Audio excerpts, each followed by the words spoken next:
হ্যাঁ, দর্শক আমরা ইতিমধ্যে থানাতে একটি ছেলেকে আমরা বসা দেখছি। ছেলেটির বয়স ৬ বছর। ছেলেটির নাম সিয়াম। খুব সাধারণ বিষয় নিয়ে বাবা-মায়ের মধ্যে প্রায়ই ঝগড়া হয়। ৬ বছরের সিয়াম তাদের ঝগড়া আর মীমাংসা করার জন্য তাদের খুবই আনুগত্য মিনতি করে। সিয়ামের বাবা একজন মাদক আসক্ত। প্রায়ই তার মাকে মারধর করে। এসব সিয়াম সহ্য করতে পারে না। অবশেষে থানায় হাজির হয় সিয়াম। খুঁজে বের করেন থানার অফিসার ইনচার্জকে।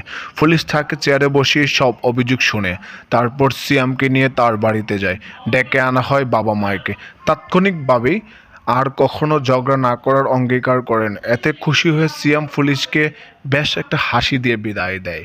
ঘটনাটি ঘটেছে ব্রাহ্মণবাড়িয়া সরাইল উপজেলা পাত্তম বাজার নামক এলাকায় জাহাঙ্গীর মিয়ার ছেলে সিয়াম। আমরা এই বিষয় থেকে অনেকটাই শিক্ষা নিতে পারি। কখনো ছেলে মেয়ের সামনে আমরা ঝগড়া করব না। যদিও ছেলে মেয়ে চলে আসে, আমরা ঝগড়াটাকে থামিয়ে দেব, তাহলে আমাদের জন্যই ভালো।